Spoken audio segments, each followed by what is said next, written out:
Hello, welcome to DeKalb Talks Tourism. We are here today at something I just learned about, a new distillery right here. It's in Doraville. It's Minhwa Spirits. I've been practicing this name. Minhwa Spirits with James Kim and Ming Chung, the owners, developers, creators, the inspiration behind this business. So, welcome, James. Welcome, Ming. Tell us a little bit about yourselves. Good. Yeah, my name is James Kim. I am an Atlanta local, born and bred. So I was born here in Atlanta, lived here my entire life. Met my partner Ming here in high school. We went to Duluth High School together. We went to Georgia Tech together for undergrad. Just been buddies for a long time. And so, I had thoughts of maybe one day moving out of Atlanta, but just was home, so I felt comfortable here. So I just put down some roots. So, love being here in Atlanta. So it's kind of fitting, I think, that we started our business and kind of kept going here. So, I've got to ask, you went to Georgia Tech. Yes. What's your undergrad in? Mine is in industrial engineering. Okay. Yeah. That's well prepped for being a distillery person. Yeah, we took a very, very, very hard left on that one.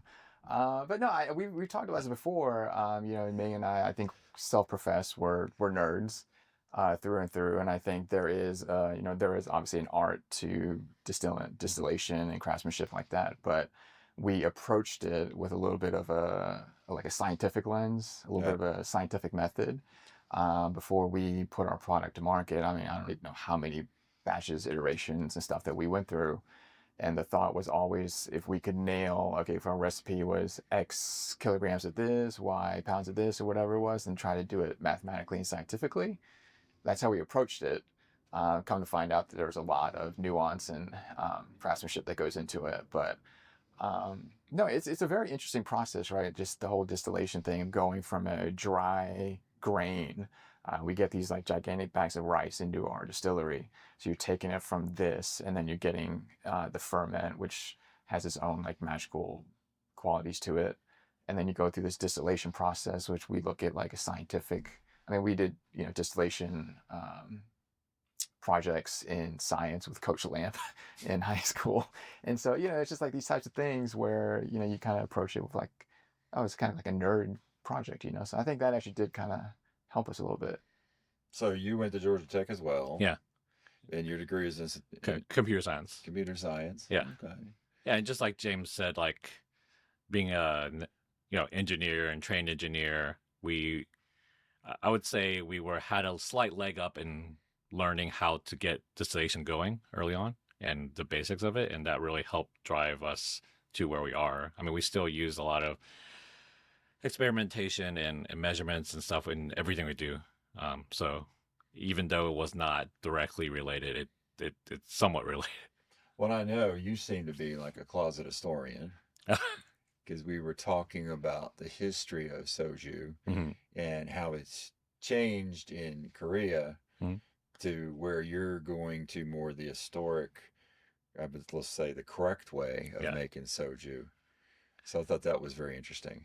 Yeah, so this full disclosure, James is Korean. I'm not. I'm Chinese or Taiwanese, and as part of that, I felt like I really needed to deep dive into the culture to make sure I'm respecting it and respecting the product. But also, when we were throwing around ideas, it was just an idea. We're like, hey, maybe let's do alcohol. Alcohol does well in good and bad times. Drinking and eating is a very big part of Asian culture in general. And so I deep dived into soju, looked in the past, and it's one of the oldest, not just soju, but Korean alcohol in general. So one of the oldest alcohols processes, being made in the world. And it dates back, soju itself dates back to when Genghis Khan pretty much conquered most of Asia and brought stills over and ended up in Korea at some point. That part amazed me when you told me that story with Genghis Khan bringing it. Yeah, so he found it in the Middle East. I think they made stuff like arak or stuff back there. And it was a way, they had, so the story is supposedly they had like yak milk in pouches and things like that, and they would get spoiled after time. Well, they become alcohol at some point, alcoholics, and they still drink it, and then it gets spoiled. And he found these stills that when you distill it out, the alcohol, it could last forever. So it's something that's they could bring along and just have, alcohol doesn't spoil, which is amazing technology for back then. He brought it along. He ended up in Korea. Korea already had a long history of making rice wine, makgeolli, which we also make.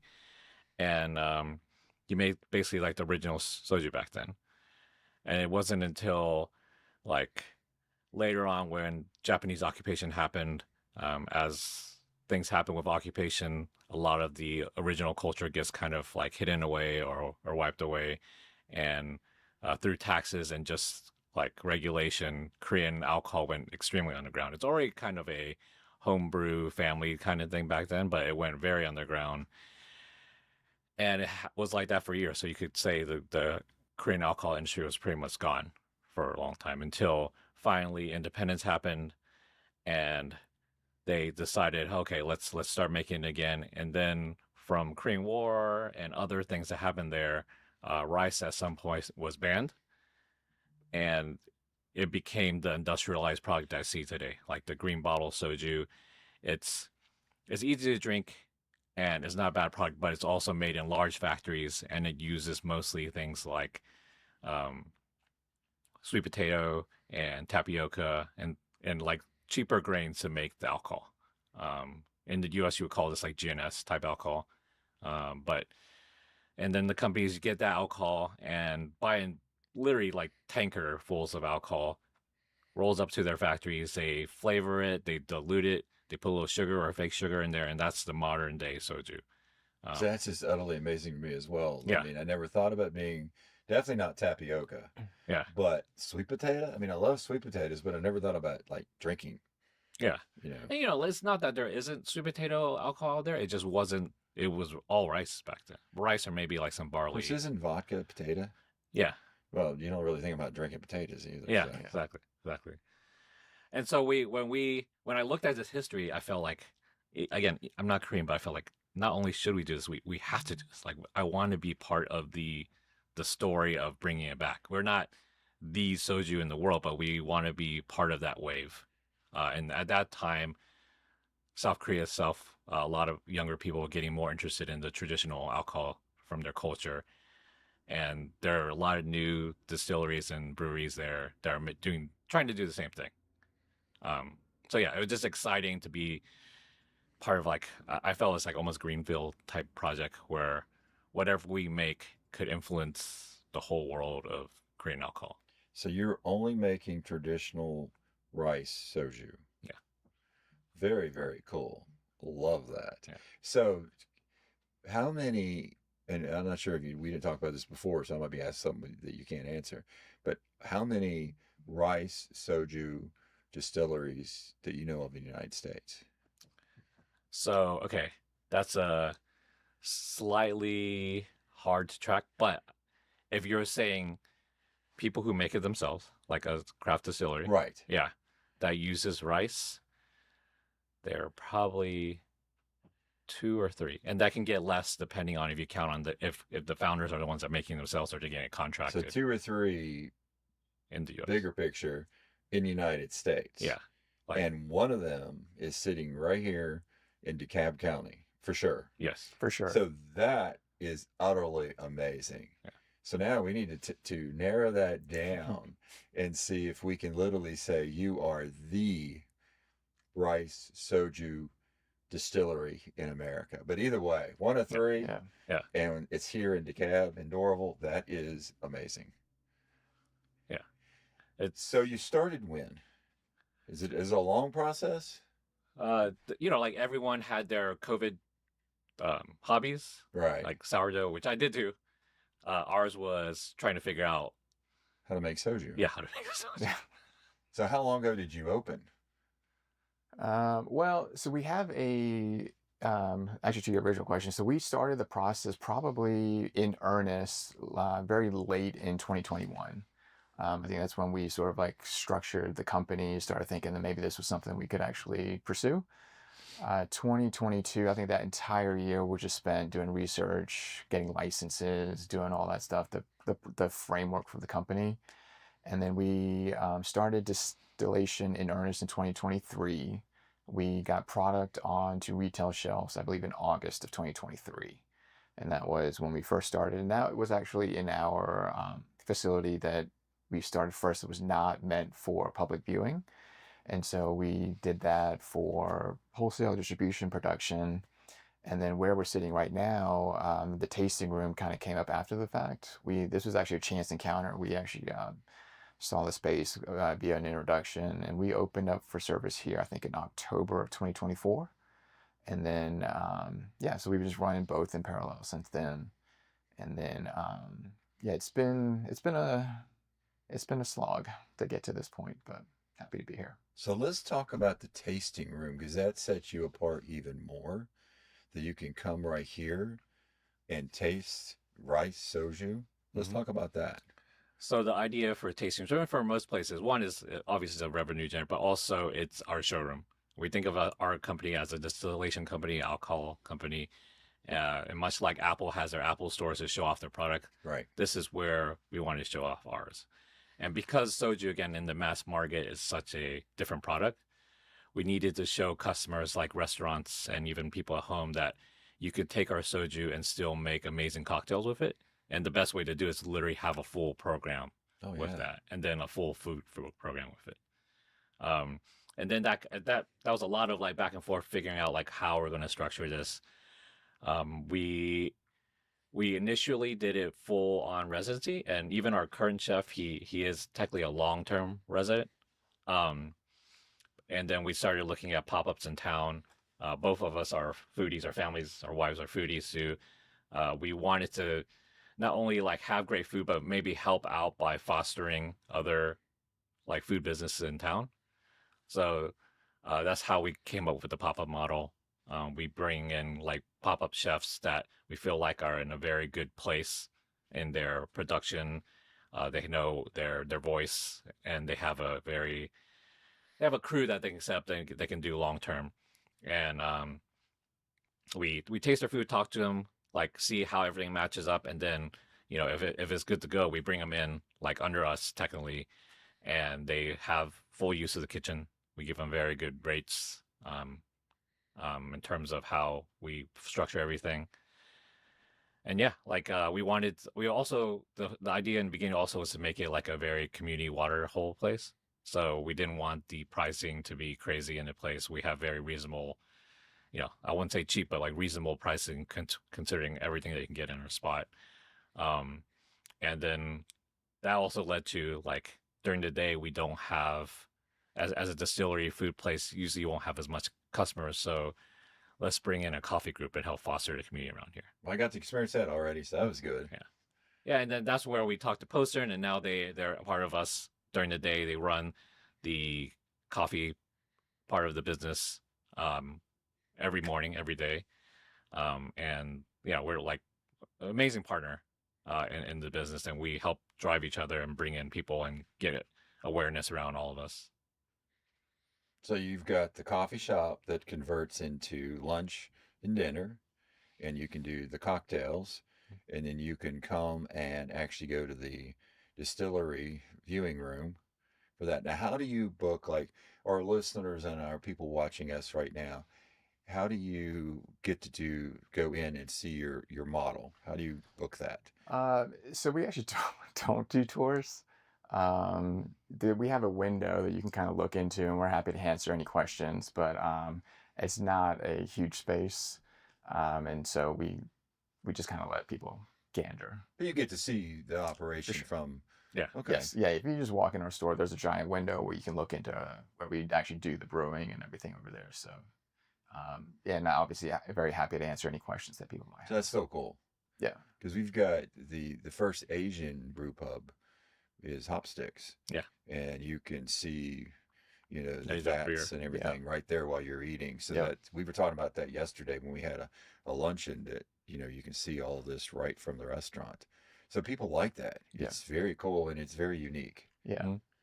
Yeah. I mean, when you think about just, trying to support local businesses and things of that sort, I mean, that is about as local as you can get, where we're literally brewing and distilling and doing all our stuff next door and then just, serving it at the bar. So one of my questions down here is there a specific way, a proper way to drink soju? Well, I think there's not one specific way. I think the only thing that really sort of dictates anything is that it's generally a communal type drink and experience in Korean culture. And so it's pretty rare that people would probably drink it by themselves. But, I think people have the conception right now with the thought that soju is like a cheap green bottle. So you go out and you go to a restaurant or a karaoke place and you just slam shots and get as drunk as cheap as you can, and which is fine. That serves a purpose. If that's what you're trying to do, that's great. But for us, like we want to just kind of put a little more thought on the appreciation of the craft of the soju. And so for us, we serve it in flights here that you can do, or you can have it in cocktails or drink it neat. I wouldn't say that there's any sort of one right way to do it, but the only thing that probably really matters in Korean culture is you're doing it with somebody else. Now, is it true that in the Korean culture, at least, that you don't pour your own glass? Absolutely. I've learned that. I've got Yeah. quite a few Korean friends, and Dr. Kim from Georgia State, and it's like, yeah, you don't pour your own glass. Yeah. Do you know some of the? Yeah, it sort of depends on who you're drinking with as well. And so for me, if I was drinking with somebody who was my elder or I respected them, like I would always pour their drink. They would never pour their own.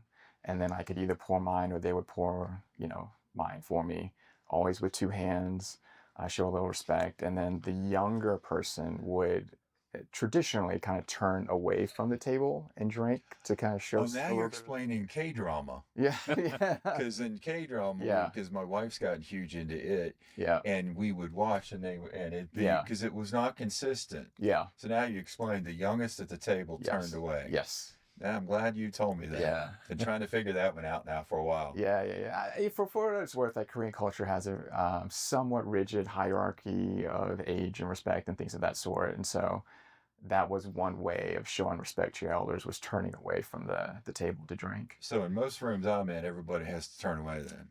Remember that, Monica? Yeah. But if you're drinking with your buddies, then the rules are much looser. But you should always pour somebody else's drink for them. And then if your glass is empty, it's sort of like a unwritten rule that somebody should notice that and then pour a drink. Can we for make you. that rule for coffee so all my staff, if I Yeah. ever need more coffee, somebody has to get it for me There you because go. I'm the elder, so I can't pour my own Yeah. coffee. It's on camera now, so See? they see. So what's the next step for you all? You've got your major empire sitting here. What's the next level you want to go? I think that will develop over this year because we have a lot of things. We have a lot of ideas as all business. So what you're saying is we need a follow-up podcast in like a year? I think in a year there'll be a lot of different. But as again, our base business is distillery. So part of that is growing the distribution, getting it out there, letting restaurants know that we're here for them, especially locally. We'll show up, we'll do events with them, we'll help them tailor their our product to their programs. So just get that awareness out. Awareness is our biggest struggle, not as a company, but as what our soju is, because everyone knows soju as the green bottle. True. Yeah, What color's your bottle? Clear.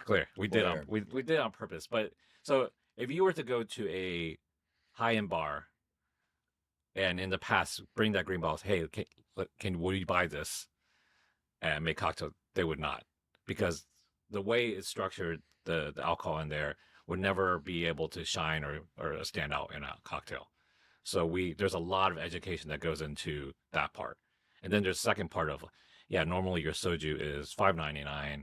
Our cheapest one at the same amount is $9.99. Like, why is there a difference? So it's constant education. So our biggest challenge is just what ways can we do that? And we're hoping to figure out different avenues and ways to basically structure the business so we can get to the customer, either retail or consumer, that way. So if you have people coming here, can they? I know you can buy it a soju drink, Mhm. but can you buy it to take home? You can. The state of Georgia dictates that in a distillery, you can purchase 2,250 milliliters per person per day. So yeah, we have bottles for purchase here that you can take and consume off site. So 2,200 milliliters equates to how many bottles? So the bigger bottles are typically 750 milliliters, so it's 3 of those bottles Okay. per person per day. So that's still It's a pretty decent good. amount, yeah. But you've talked about distribution, so we can't go through everywhere you are, but is there Mhm. like big names where you can find your soju? Restaurants wise, we're in like Lazy Betty, Brian So's new restaurant, Spring Two, up in Marietta area. We're big in there. He has both our soju and our makgeolli. Now, what is makgeolli? Makgeolli. So makgeolli, the analog that people would know is sake, but it's actually very different. It's like it's a brewed rice wine beer. Has a little bit of sour, a little bit of sweet. It's closer to what I would think like a kombucha cider than So we're going to be tasting this Yes. later, so I'll be able to understand Yeah. fully and to talk about it and then. is a precursor to soju. Okay. Yeah. Yeah. And I mean, this is actually one of the reasons why we felt that we wanted to open a public facing portion of our business in the tasting room. Because if you went to somebody and just said, hey, can you try this milky liquid? It's sweet, it's sour, it's all this stuff, and it has alcohol, and it's very hard to have that discussion.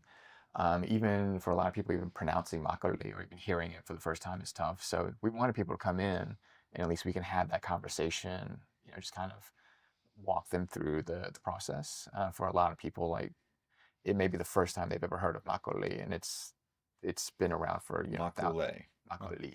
Yeah. Makgeolli. Makgeolli, And there's Makgeolli. there's an important part of that we missed in our origin story.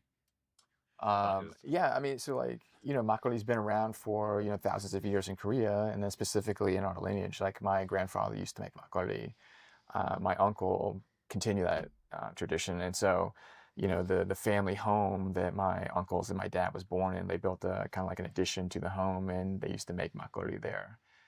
I remember going to visit in like elementary school, middle school, seeing the giant ongis in the vats, and I had no idea what it was at the time. Um, but yeah, I mean, like this is sort of like how Korean alcohols were made before, certain political events. But it was like a home thing, right? Everyone had their own recipe. It was passed down. It was like very indicative of the terroir, the territory that you were located in, and then just sort of got lost and just sort of felt that I don't know if it's just in my blood, in my DNA, that it was like a calling that I had to do it. But it's just like that's sort of how we got started, was reaching out to my uncle, getting the family recipe, and then just kind of tweaking That's that. so cool. Yeah. Yeah. Well, you want to take a break and then we'll do the taste test? Yeah, sure. Then are we going to do it on video? Yeah, we're gonna do it over. So then we can keep talking about whatever we want to. Yeah, talk Sure. Yeah. Let me go get it, and then I'll bring it out here. Let's start light to heavy. Why don't we start with the beer? This is actually something that we actually introduced recently. It's Thank a you. nice rice lager, a good crushable. We Is call there a proper way to drink it? no, just Slug it. yeah, Enjoy. That's all. enjoy. And it uses the same rice as we use for our rice wine. So it's a different rice than they usually use in rice lagers. So it's very light. Yeah. Very, very light. That's a nice, soothing taste to it. Yeah. So what time is it? Is it 5 o'clock yet? Yeah. I mean, the summers in Georgia get really hot, and so we wanted a nice, approachable, crushable, like lawnmower session beer that we put out. That's very nice. I could definitely see this in a summer day, Yeah. or if you have a pool. Yeah. One of the most common way that a lot of people drink soju and beer in Korea is called the somek, and so you're combining soju and mekju, which is beer, so you get somek, and you just essentially just drop soju in the beer. And if you do that, it's hard to do that with like a heavy IPAs or these things like that. And so like a nice light rice. So it's like an American Boilermaker per se. Yeah, there you go. Yeah. Exactly. So I was out. It was a Korean restaurant. It seemed like there was a drink and you put the bottle into it, not dropping it in, or you poured. I've been trying to figure this out because it's been a few years. Depends. There's a few different styles. It could be where they put a small soju bottle on a beer, or it could be they have these mixers that screw onto bottles. Now, this was a Yeah. bottle of something that went into an alcohol. Like, Well, I mean, they're both alcohol, but or it could be, is it like a milky yogurty? seems like it. So that might be the Yakult. Possibly. Yeah, it doesn't matter. Yeah. I've just been trying to figure it out Yeah. since, because in Masters we went out Yeah. and had that. It was really good. Nice. Let's go out for dinner. We'll go I'll see tell if you. we can find it again. We're going to need to. Let's go. Yeah. Yeah. We're open. So the beer, I Yeah. will say to our listeners and our viewers, is really, really good. Get this, especially in the summer, but you can drink it year round. But I like it because I'm not a big beer drinker. Yeah. So I like something smooth. Yeah. And Yeah. I'm not me personally. I'm not like an IPA guy. I just like a nice, crisp, clean like lager. Yeah. when I like to try unique beers, like just something that's I don't usually can get. So I always enjoy that. Yeah. So that's perfect. Cool. So what's next? All right. Next we have our makgeolli. So I'm gonna give this to you. Just hold that. And so, Okay. So this is the wine. this is So Rice wine. it's a rice wine, rice beer. It's sort of hard to describe, but this is the drink that my grandfather and my uncle used to make. Effectively, like it's the Korean equivalent of sake in Japan. So we use 3 ingredients. We use rice, water, and nuruk, which is a wheat-based fermentation starter. And so it's a really hard to describe, very unique drink. So you'll get hints of sweetness, a little bit of sourness.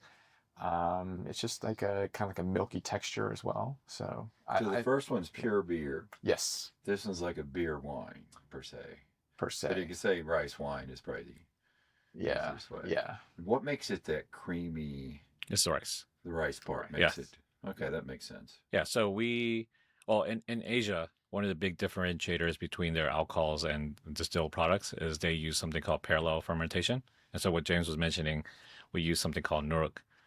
And nuruk contains both the enzyme and yeast.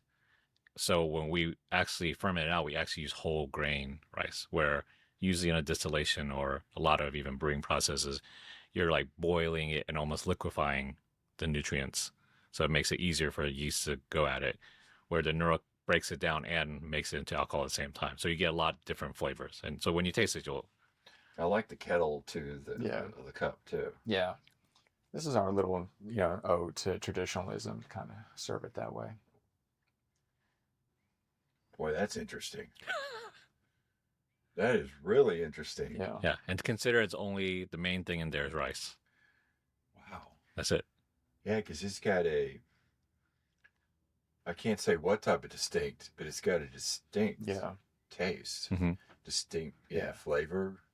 Oh, that's Yeah, you can purchase makgeolli in grocery stores here in Georgia from Korea, but all of those varieties are pasteurized products. And to kind of mimic the feel of a live fermentation, there's different ways that they to do that. But ours is actually an unpasteurized version of it, and so here the ferment is live, so that effervescence is actually coming from the yeast doing the magic. And for us, like this is the way that my family have been making makgeolli for a while, and this is the way that we feel that it should be presented and consumed. now. Is there a tradition to when the proper time or when you would like kind of pull this out? Generally speaking, historically before refrigeration, it was done more in the colder months. Just because what would happen is you would ferment it out, and then when you distill makgeolli, you make soju. And the way they would do that to separate out some of the heavier rice grains is do it in the colder time, so it actually racks a little bit easier. And then you extract the stuff that you would use for distillation. But now with modern day, refrigeration and whatnot, you can enjoy it year round. Yeah. I have a kettle of it fermenting in my house, just for home drinking. So you ferment it in something like this, or bigger bit. Bigger, like a stainless steel modern thing of it. Yeah. And This is just for service. Right. Yeah. But I mean, it's conceptually. yeah, we actually imported the tanks that we use to make the makgeolli from Korea, just to keep it as like traditional as possible, basically. Nice. Junior, you should be over here. Or Monica. Keep going. All right. Next, we're going to Yeah, that's our soju. 40%, 80 proof soju. It's the same thing. We use the same three ingredients. We use rice, water, and noodle for this one. We don't add any preservatives or sweeteners or additives in that. And so it's just like you get hints of the ricey notes from the aroma. And that's what we wanted to showcase, right? It's just like, my dad's village, I mean, he lives in a village.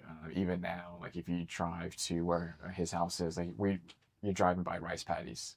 And so there's just like a romanticized idea of just like trying to bring that feel into our product, right? So much like tequila, they emphasize a lot of the terroir with the agave and all that stuff. So we're trying to sort of evoke that sort of feeling and everything in our soju as well. So, what type of rice, or does it matter? It definitely matters. Yeah. Definitely matters. Like long grain rice that you would find in maybe like Indian cuisine doesn't really work well for a soju expression.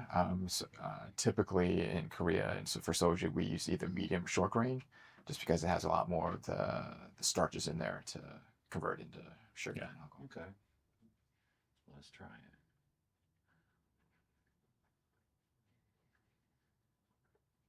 Remember that's strong. That's pretty good. Yeah. It's interesting because I would swear it's got like a hint of the Greek ouzo. Oh, yeah. I think there's real, like all that distillation throughout Asia or close Asia have relationships of the way they make. Because it almost tastes a little bit like black licorice. Yeah, to me. there's a little like toasty notes from the way we distill it that gets a little bit there. This is really good. Thanks. Yeah. Yeah, this is like you get home, have one shot glass, and you can just relax. And Yeah. have dinner and. Yeah, I mean, I think it goes back to what we were talking about a little bit earlier, is that, there is no one true definition of soju, what it's supposed to be. For certain other distilled spirits, there's a very specific definition of what you have to use ingredient-wise or the processing that classifies it as such. For soju, there's not really one definition in the US or Korea for that matter either. And so for us, we don't want to say that we're the one true method, like everything this is the real soju. We just want to be part of that conversation of like seeing what is possible for soju, right? And so for us, yeah, I mean, our thought was that we would put it in this format, this expression, so that you can sip it neat after a long day of work or something. You can just kind of have it nice, neat on ice or on the rocks or whatever it may be, and then just kind of like enjoy it versus just smashing bottles of lychee. Oh yeah, you wouldn't want it. Yeah. This really does seem to have a taste of black licorice and something I can't quite define, but it has such a nice taste to it. Yeah, it comes from, again, like the parallel fermentation brings out a lot of different esters and flavors. Like that translate from this, and then you distill it out and becomes this. And then the way we distill it, we use like what it's basically a whiskey style still versus a reflux. And what that allows is a lot more the flavors come through. And also, again, like slightly toast the mash, so you get some of the like licorice or even brown sugar or toasted sugar type notes in there. Maybe that's it, toasted sugar. I enjoy this. It's too early in the morning. Yeah. No, I mean, I think it also goes back to maybe that sciencey aspect of it, right? Because we're getting dry grain of rice, and then you go through the process, and then when it comes off the still, the very first time with like the heads and the foreshots, there's like a very heavy vanilla component. Like the whole place just smells like vanilla when we start distilling. And it's just very interesting to go from rice, and you get like black licorice, vanilla. We've had people say green apple, just all these sort of different like esters come out in this sort of like very nerdy scientific process. It's fascinating. Yeah, this is very cool. So this is your cocktail. That's a cocktail that we serve in-house. It's called Out of a Jam. We have a very, very talented bar manager. His name's also James, but James Sung has worked. I like to be able to keep up with James. Yeah, Jameses, yeah. Just ask for James when you come in. But no, he's been at a lot of places here in Atlanta, won a lot of awards. Just trying to inject a lot of like Korean ingredients and know-how into our cocktail program and showcase them off. Back to the awards. So this won what award? It's won a couple awards. So in the Georgia Trustees competition, I think a year ago, we won gold there. San Francisco World Spirit competition, we've gotten double gold 2 years in a row. This past year, about a month ago, we won best of class. And so I guess we could claim, according to the San Francisco World Spirit competition, we have the best soju in the world. That's pretty darn cool right here. Yeah. And so, I mean, we've also won like an innovation award and just a couple other ones. Yeah. Nice. So the name of this again was? Out of a Jam. Out of a Jam. Yeah. So you can come right here and get Out of a Jam. Yeah.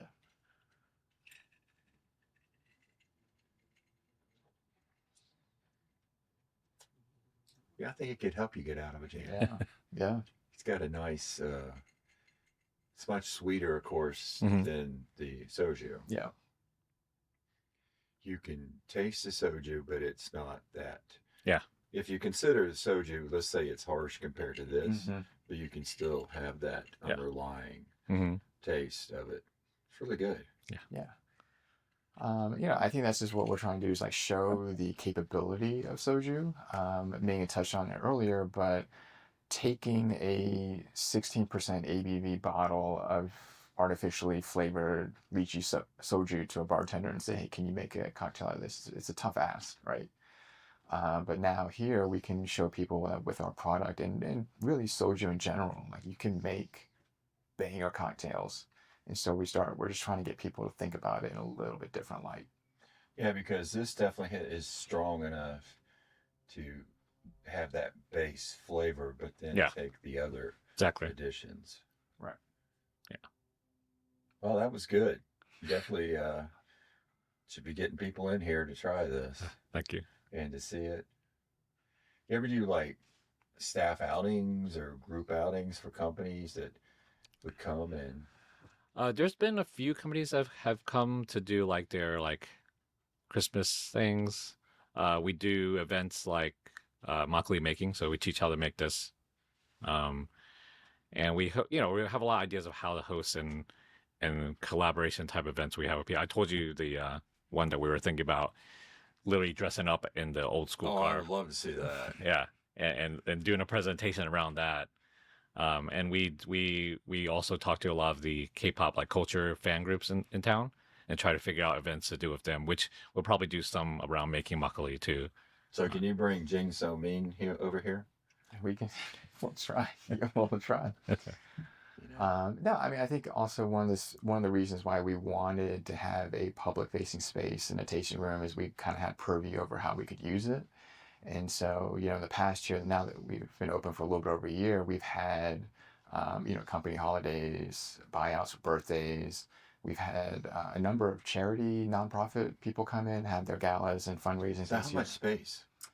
The dining room inside seats about 50 people, and I think the seating is about like 1,900 square feet.